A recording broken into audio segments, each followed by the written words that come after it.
Today we have Truman Crockett, and we are going to be hearing about the art of marketing, digital marketing.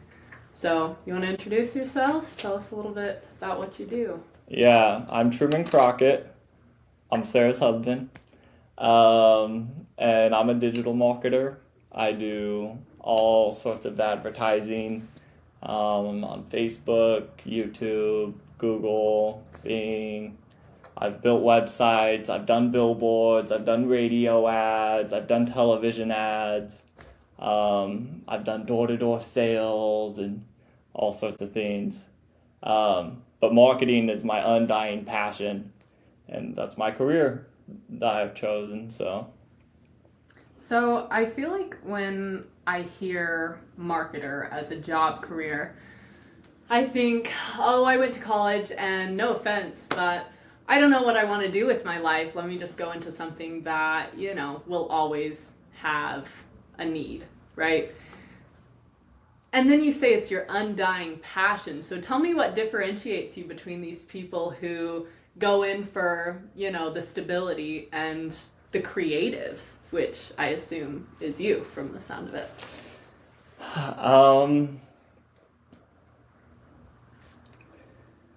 Well, for me, marketing was, I didn't choose marketing initially. I thought I wanted to be an engineer because I've always just been so creative my whole life.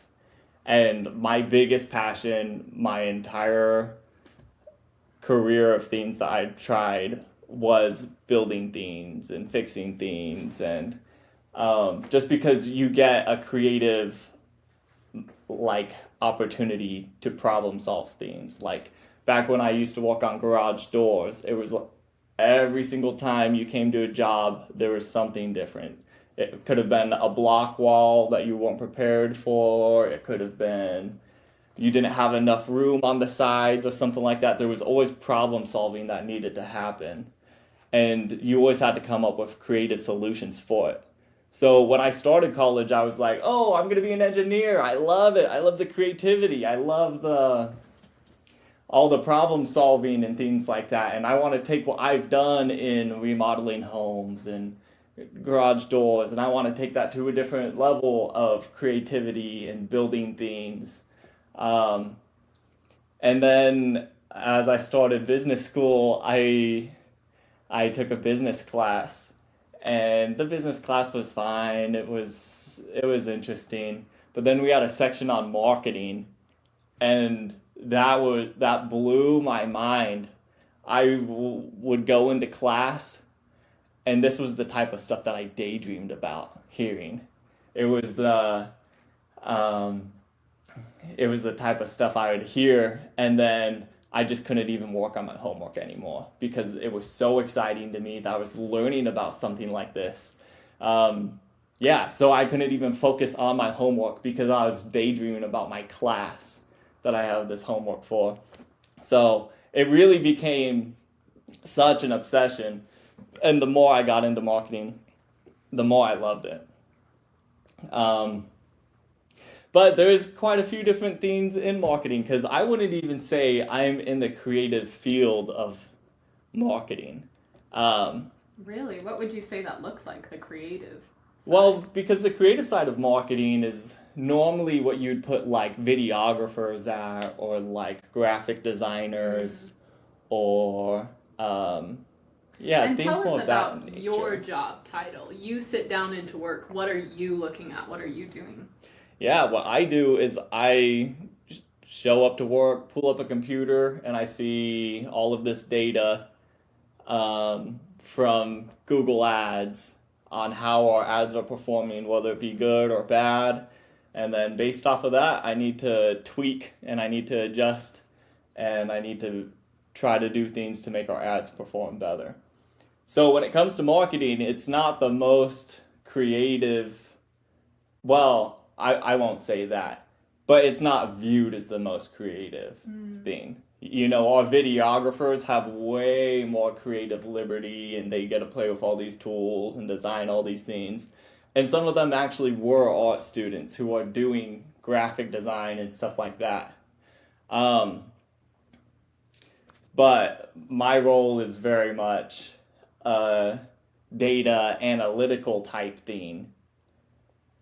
And it's funny because I feel like there is so much creativity and so much artistic liberty that I get at my job. Tell me what the word creative means to you. I think it's just like there's no set of rules. There's no set in stone, this is your answer. So because of that, what is your idea? What is your process to solve something? What is your... I like that. Problem solving, critical thinking. Personal twist? Yeah. And you would say you use that critical thinking, personal style a lot in your job? Yeah, every day. How? Every day. Well, yeah, there isn't a set, this is the best way for your marketing to make money. Like, when I have a client, say I'm trying to sell pickles for my pickle client that I have, there's no wrong or right way to do it. There's no, if you do this, you will sell this amount of pickles. There's an endless world of possibilities of things you could do to try to promote pickles. You could do TV ads, you could make YouTube videos, you could do organic posts, you could do paid ads on Google, you could do all sorts of things to sell pickles.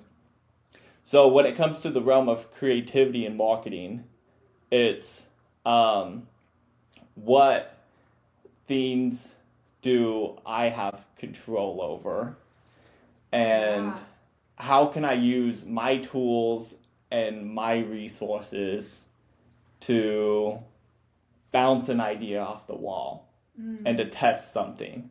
As a marketer, I'm just a scientist, really.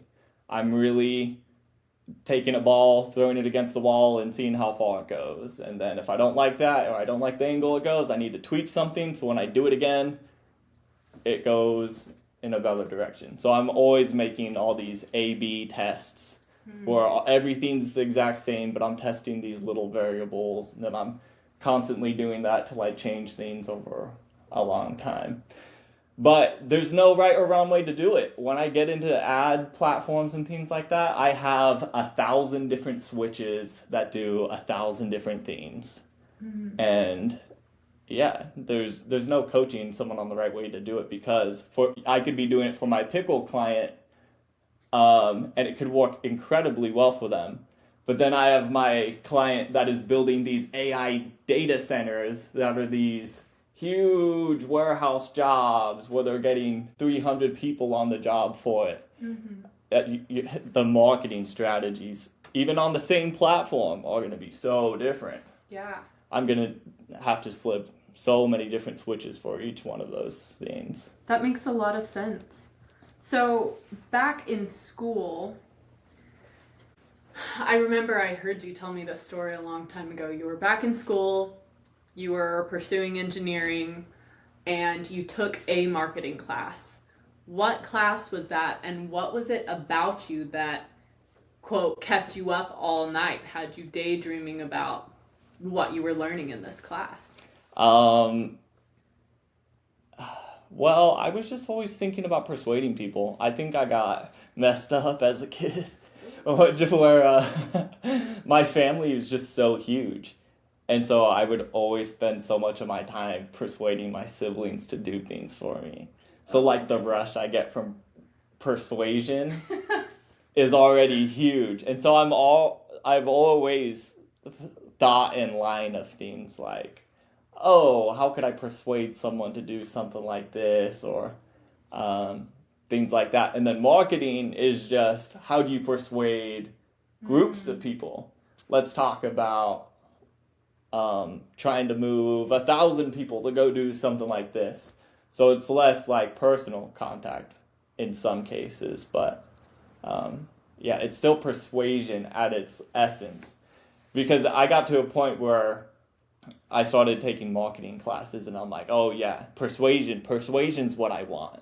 And so I did door-to-door sales and I loved it. And I thought it was so much fun. It didn't love me as much, but I loved it. And but then I realized, wait, but if I make ads, I can reach so many more people than if I was just going door to door. If I go door to door, I can talk to 200 people in a day or whatever, but I'd probably go back to all those houses that didn't answer, so it would really limit the amount of people I could actually see. If I make an ad, I can meet millions of people a day and present something to them and have the chance to persuade them, you know? So tell me, because when you say that, it sounds like scary and creepy, and I don't know, what is it about you that draws you to this persuasion more than just, oh, I want to go force my little brother to get me some juice, you know? Yeah. Yeah, what is it that pulls you toward that? Well, I think the need for it is what pulls me to it above all. Because my pickle client isn't coming to me because everything's fine and dandy. They're coming to me because, hey, we've invested so much and we're not seeing a return. We need to try something to make our business more successful. Right. And so it always is in the spirit of helping someone out. It's not manipulating people to force them to do things, to spend all your money, their and what money. would you say the difference is between persuasion and manipulation? Well, as a marketer. Well, I would just say in general, persuasion is you're trying to show someone the value of something, right? You're taking something that inherently does have value and you're presenting it to someone to show them, hey, this could enrich your life. This could be beneficial to you. Whereas manipulation would be, here's this thing, I don't really care if it's good for you. I don't really care if it's going to help you. It's, and you try to convince them to do it anyway. Like, this isn't the smart move. This isn't good for you. But you have to do this. Is more manipulation, you know? Yeah. I love that. Yeah. Persuasion, pure persuasion, improves people's lives. This is you reaching out to your friend going, hey, you have this back problem. My physical therapist gave me this exercise. You should try this. This is what he said it helps with. It sounds exactly like the symptoms that you have. Or like when I was doing door-to-door sales, I would go to some yards and I'd be like, you have 40 anthills in your grass? Not even joking. There would be 40 anthills popping out of people's lawns, and I would show up and they'd be like, oh my gosh, thank you. I've been meaning to look for someone. Like, I definitely need your services. It wasn't always trying to convince this person for a service that they don't need. I'm not trying to sucker these grandpas or these children to give me their credit cards, because that's manipulating.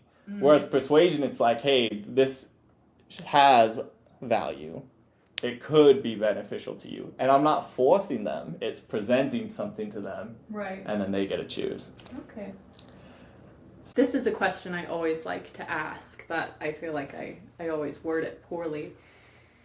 When I think of an artist, I think of someone who's able to look at something with an elevated view of that thing.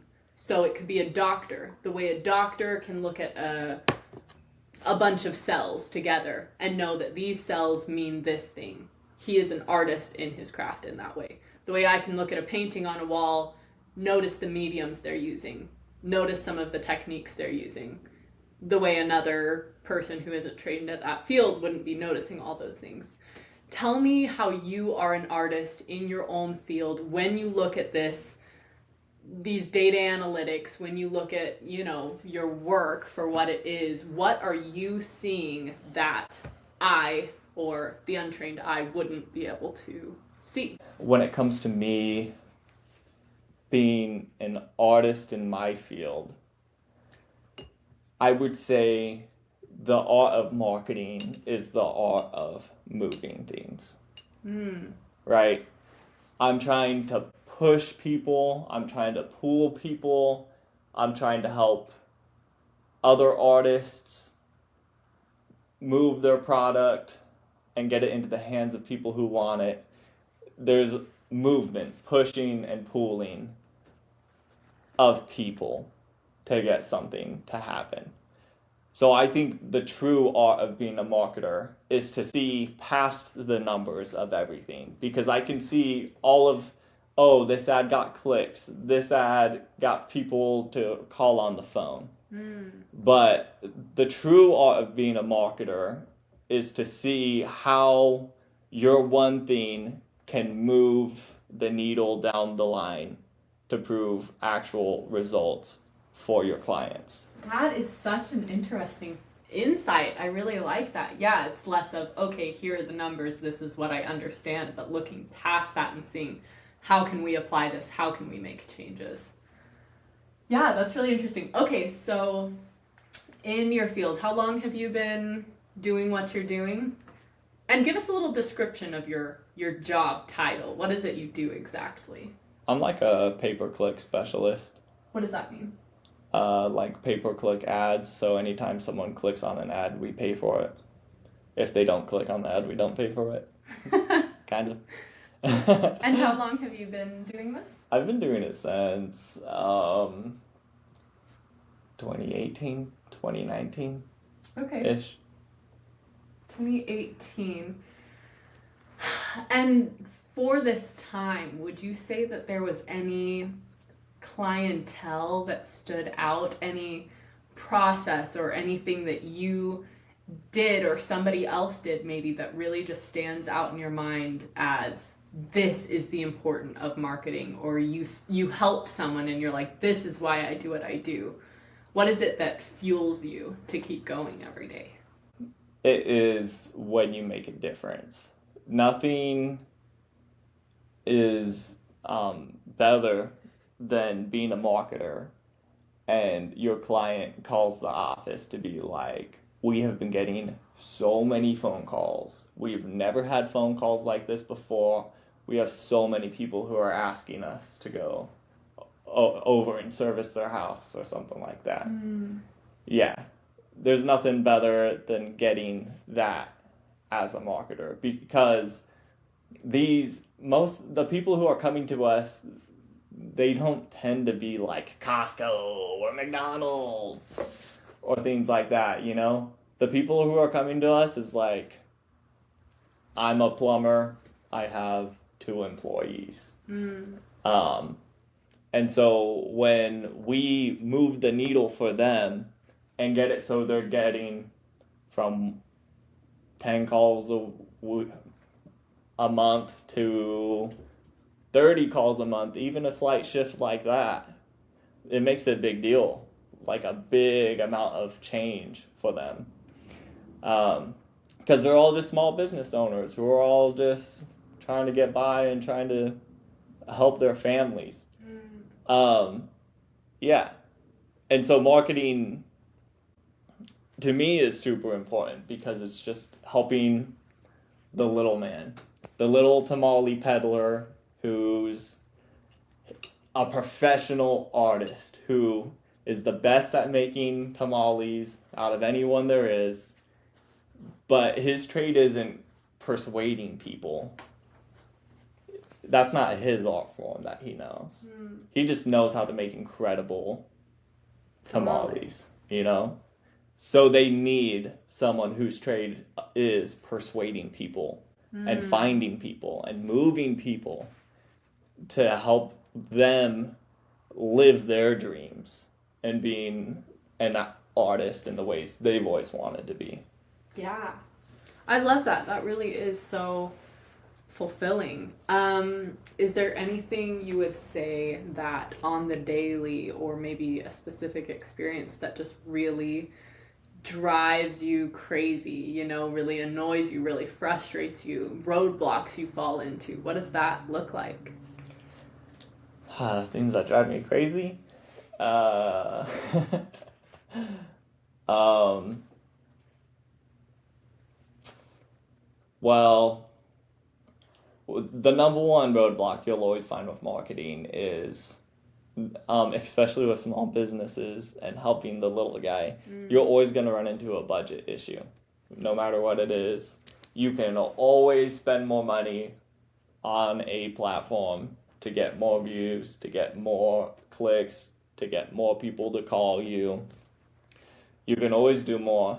So it really does come to become a balancing game of how creative can you be with this budget so you can really pack a punch. And yeah. And is that a part of your job, is how creative can I get? What can I do with this budget? Yeah. Because I can have a client who's a lawyer who's just trying to make it in the world, but on Google Ads, you can have a cost per click of $300 for one click, So I can do it on Google Ads, but I might use up a third of our month's budget with just one click, So it's sometimes I have to go into different campaigns and different things to try to get clicks and people on the website, but just at a way lower cost. Yeah. Because some lawyers can afford that, some can't. So how can I make the biggest impact with the budget that I have? Because then if you can show a good line of this person clicked on the ad, they went to the website, and then they called you, and now they're a client, if you can start to prove things like that to your client, then it becomes, I only have a budget of $500, but I've made so much more than that. I should divert more funds to this, which can allow you to start doing bigger budget campaigns and things like that. Yeah. Things where you don't have to cut it so tightly on your maximum cost per click or things like that. Curious, would you say that there are people in your niche field, in your exact field of digital marketing, data analyzing, who kind of miss that step of creativity that you're talking about, and almost being an artist in their field, where you really take that route and they don't? And what does that look like? It is very apparent when Really? when they don't take that approach. Yeah, you wouldn't believe the amount of ad accounts I've been given from clients who they had a person running their ads and they did a whole set it and forget it type of thing, where they just build it the one time and then they turn it on and then they walk away from their ads, and it just goes on, and they have no clue what the data actually comes back as. They just have because no one's actually looking at it. Right. Yeah, the whole art of marketing is the art of optimizing something. It's not perfect on the first try. And that is art. It's just change. It's almost never perfect on the first try. You have to keep bouncing it up against the wall. It's an input-output machine. What things do I input so I could get a better output? And yeah, when I take over ad accounts that haven't had someone who's really nourishing this ad account, who isn't caring for it as like a artist in the field, they're doing this just because they're a business guy who's just trying to make money or whatever, I can almost always outperform it within the month I get it. Really? Yeah, because they might just put it on a high cost campaign and then it's like, this really isn't doing much, but this is your fault. You should have been spending more money. Yeah. This is your fault. Your website sucks. You're going to have to pay me a lot more to actually start to care about you. But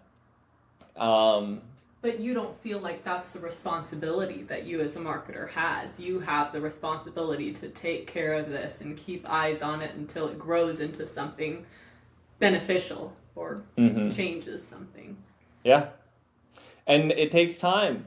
I've had clients where, even this pickle client that I've talked about multiple times. I got their ad account and they were selling pickles fine. I was told that they were killing it. I don't really need to worry about it too much. And I made a few tests for them. And then I got back some data that looked good. And so I made a few more tests for them.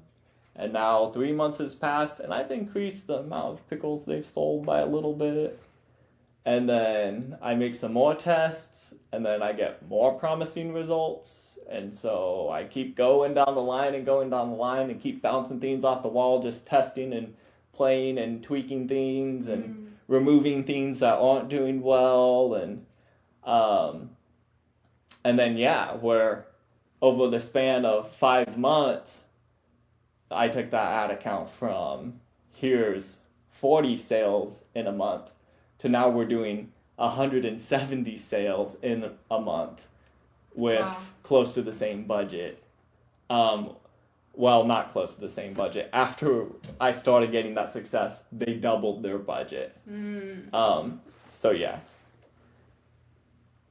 So, and that was a process that was almost 6 months long of me just bouncing things against the wall, giving it time so I can see the data, and then going, I gotta cut off these products, I gotta change these things, I need to test a few more things, and then, over the time of just creatively coming up with what can I look at, what could I change. Yeah. Yeah, I love that.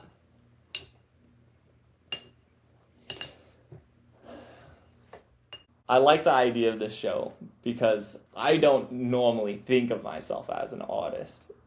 It does take me to come to something like this to go, I am an artist in this line of work. I do have a skill in this line of work that very few people have. Because most of the time, I would say my history as an artist is a whole bunch of projects that I started, but I never continued in, like being an artist but not having a medium, I would say it's like the name of my game.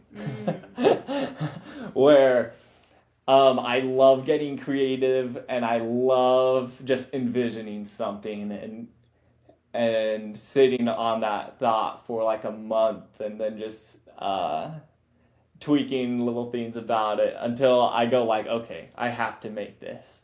And then it drives me to try out a medium like graffiti. Like, I didn't care about graffitiing at all, but I don't know. There's something that always pulls me in to where I eventually have to try a medium. And then I get really good at it to a certain extent.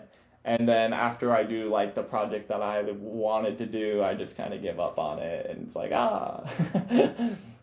but I feel like I have all sorts of things like that where I never got to be a artist because I don't love one medium,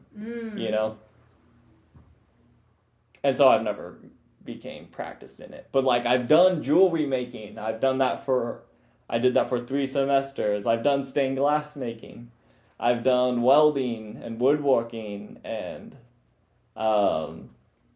graphic design. I've done graphic design good enough to sell billboards to clients. and design that myself. And then I would have professional artists go fix it and make it even better. But I feel like, if anything, that really is an argument for the fact that you are an artist. Because, I mean, every artist I know is that way. Michelangelo, when he painted the Sistine Chapel, what did he tell the Pope? But I'm not a painter, you know? He was a sculptor, and he did printmaking, and he did so many different mediums, you know? And the more you look into any of your favorite artists, you'll realize nobody picks a medium, right? I remember when I first did printmaking in college, I took every single printmaking class there was, and I'm like, I would change my degree to printmaking, except that I don't know how I'm going to get a studio. It just didn't seem very logical. And so I chose something where I could do and make a career out of it, painting. But otherwise, I would have done printmaking, and then there's ceramics that, you know, I did, and there's just so many different mediums. And that is an artist just wanting to touch everything, just figure everything out. So I think that's really, yeah, cool to hear that, you know, another creative mind just in another creative field. It really is. You can find artists in every field.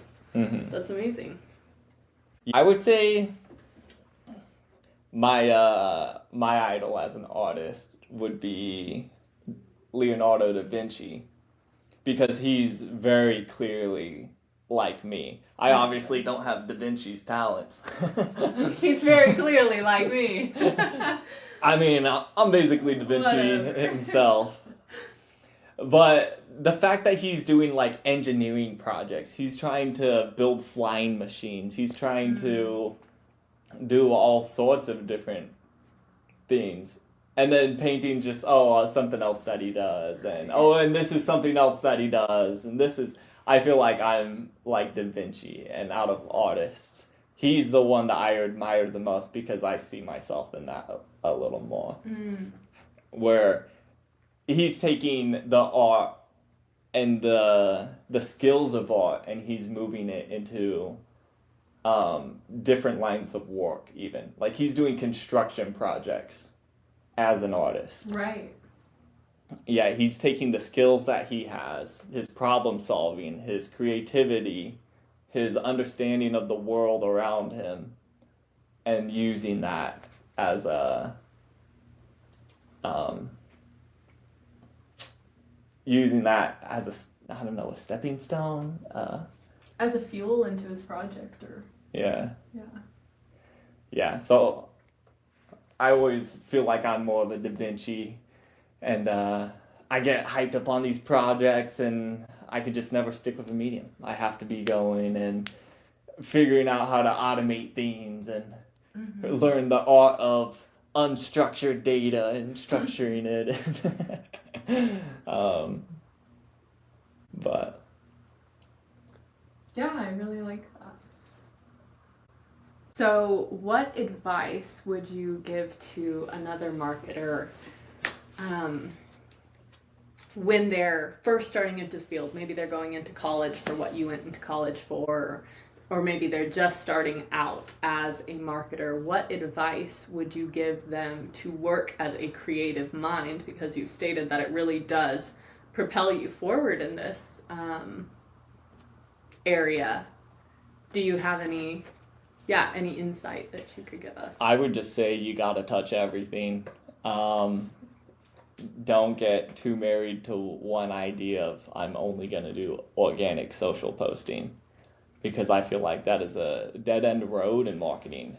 Marketing is, I would say, one of the oldest professions there is. How long has there been bartering, trading, and people trying to sell something? That goes on forever in the history of humans.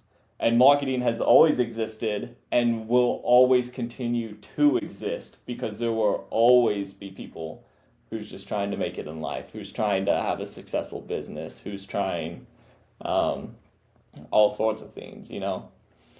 So as a marketer, I think you have to touch everything. It has changed so much. Marketing is not only setting up a booth at a trade show and trying to sell things like that. It's not just door knocking, to try to sell people pest control or whatever. It's a theme that has changed from field to field to field to field. We used to be marketing through newspapers. Some people still are. My last job was using newspapers to market. You are only marketing through television. You are only marketing through radio. Like, those are things that have partly gone, will probably never fully go. But then these new ways start coming up. Now you could do ads on AI. Now you can do digital marketing on social media. You can do, it's just a field that there's gonna be change in it. And that's the one thing I can guarantee. And so the more you can learn about it, the better. That would be my advice to future marketers. Yeah. And how do you navigate that change? I think you just have to love it. Because to me, learning new things, it's not even an ask. Like, I am excited to do ads on new platforms. To do ads on Amazon, where I haven't done ads on it before, is like the most exciting thing in the world to me. Really? For no reason at all. But the excitement of, hey, if I can go on this, and then I could start selling more pickles because of this, and that can change my clients' world, and then they become just so much more of a loyal customer or something like that. Yeah. Yeah. It's not even an ask for me, I'd say. It's just exciting to me, the fact that there's innovation happening in my field. And that's one of the things I love is, man, I have a friend who makes fun of me because he's like, dude, you got a social media degree. Some of the things you're doing sounds like software engineering with all the automation and all the data you're sending around to these different places, and how you're making all these things that use JavaScript to do these different things for you. And yeah. And then you're building websites and you're doing this tracking where you could hear phone calls, and then you're sending that data back into Google. And yeah. And my cute little social media degree of marketing. Because there's just so many ways you could take it. Yeah, it's getting me into these harder things. I don't know. Right. Yeah, that's really interesting. But I want to talk about the elephant in the room. Why pieces like this? What do you mean why pieces like this? I mean, first of all, this piece is huge. This thing's like as big as you. Tall-wise. But no, not that way.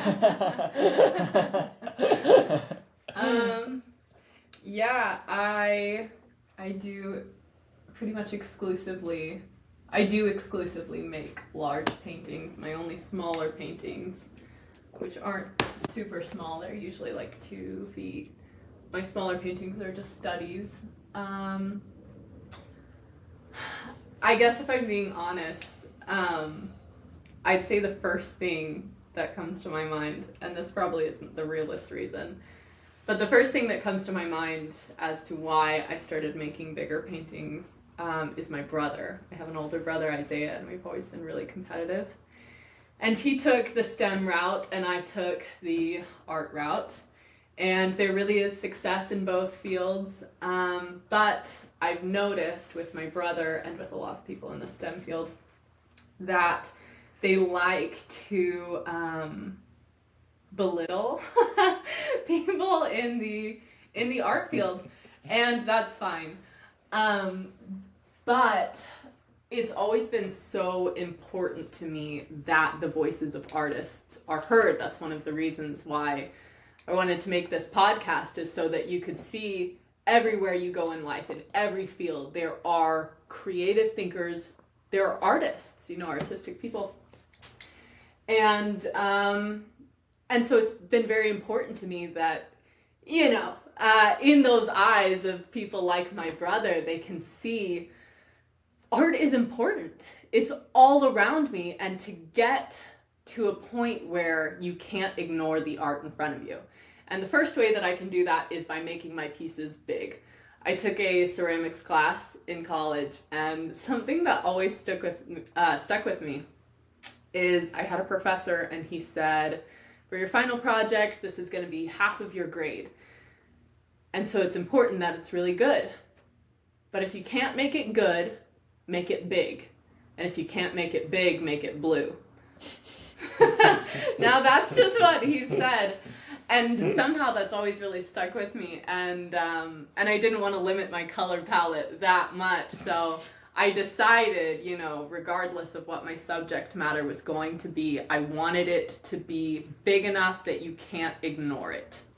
That you can't walk into a room and pretend it's littler or smaller than what I've got going on. It's big, it's in your face, it's important.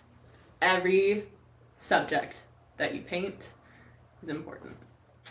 So that's why I make all of my pieces larger than life, if you will. Yeah, and I think it's really funny when people ask me why I paint what I paint. Oftentimes I don't know why I paint what I paint. Sometimes it's just something that comes to my mind. It's just, I feel a pull towards it and I don't really think about it before I start doing it. But I know that it has to be big, because as long as it's big, it's important. But I guess if I ever start making smaller paintings, they'll just all be blue. So. Yep, that's the size. Yeah, this painting in particular is a painting of my maternal grandmother. It's my mom's mom. And there are a lot of really personal reasons why I'm painting this painting that I probably won't get into online, but for me it is a memento mori painting. And what's so special about it is I saw this photo of my grandma just scrolling through photos, and she's passed away now. And at the time I thought she looked so beautiful in that painting, and she was around my age when this painting was taken, and she's pregnant in the photo. And I was on a phone call with my mother, and she asked what I was doing with my art, and I showed her the piece I was working on, and she saw the picture. She goes, "That's my mom. She's pregnant with me in that photo." And I was like, "Oh, that's so cool." I didn't even know that she was pregnant with my mother. But it has a lot to do with life and death and the fragility of the body, and it's very important to me. And I don't want it to be too realistic, but you know me, I do like an impressionistic, realistic style. Yeah, I think the hardest part about this painting so far is my reference photo is based off of a very old photo, so the colors are so muddy, and I'm having to imagine a lot of these colors in my mind. So when you see me from the opposite camera, if you zoom in, you'll just notice tons and tons and tons of little colors in the skin, and that's a lot of me just testing to see what's going to work. And so I feel kind of bad for some of these thumbnails or videos where it's like, whoa, that's what she looks like. I promise this is very early stages. This is all tests. And she's a marketer. Yeah, I'm a marketer. Come on. So yeah, it's in the testing stages right now, and then everything you see right now will be covered up by the end of the painting. There won't be a single bit of paint that'll show, because I'm gonna go over all of it in oil. And that is my process. I'm an acrylic first, oil second, painter, because I have commitment issues. Oh, is that why? That is why. Does the oil make it so you don't have to commit as much? No. So when you do an acrylic base first, it dries a lot faster, and you can and it's cheaper, is another reason. Okay. But it dries a lot faster, and it's a lot cheaper, so I can just experiment till I get somewhat of color, shapes that I like. And then I can be like, okay, this looks good enough for me to go in with oil, blend the way I need to, get brighter colors, And I can be a lot more confident with every move. that I make and not have to waste oil paint, which is, you know, a lot more expensive and longer dry time and permanent. Mm-hmm. Yeah. So anyway, that's a little bit about my painting, my process. But that's not why we came on here. We came on here to talk about you. Oh, get the heat off me. I do appreciate you coming in today. Thank you for talking to us about the art of marketing. Yeah, I guess if I were to plug myself. Oh, go ahead. You could find me on every single social media platform there is. I don't really touch X. But TikTok, Instagram. I think I'm just Truman021 on those. Or you could look at my Etsy shop. Let me show my Etsy shop. You could find... So because I'm a marketer, I love to just play around with things. And so for the love of the game, I make my own skateboard decks. And I just put them up on Etsy. And then I'll try different marketing things to see what I can do for like low-cost marketing schemes. Because sometimes you get a tamale dealer who can't spend more than $100 a month on something, you know, so you need low. So this is my little marketing test experiment that I like to run, where I just make my own skateboards, I put them on Etsy, and then I just do things to try to drive traffic there. So you can find me on Etsy at Usurp Skateboards. And I call it Usurp Skateboards because in the skateboarding world, you normally have to be like a big name pro in order to sell boards or have all this structure and things behind you. So I feel like anytime I sell a skateboard deck, I'm stealing from the industry. I'm usurping what they have. That's funny. So you can find me on TikTok or Instagram. Well, thank you for having me on your podcast. Thank you for coming. Truman's usually behind the scenes. Yeah. Okay, well, thanks for coming on. Yep, and thanks for watching the podcast.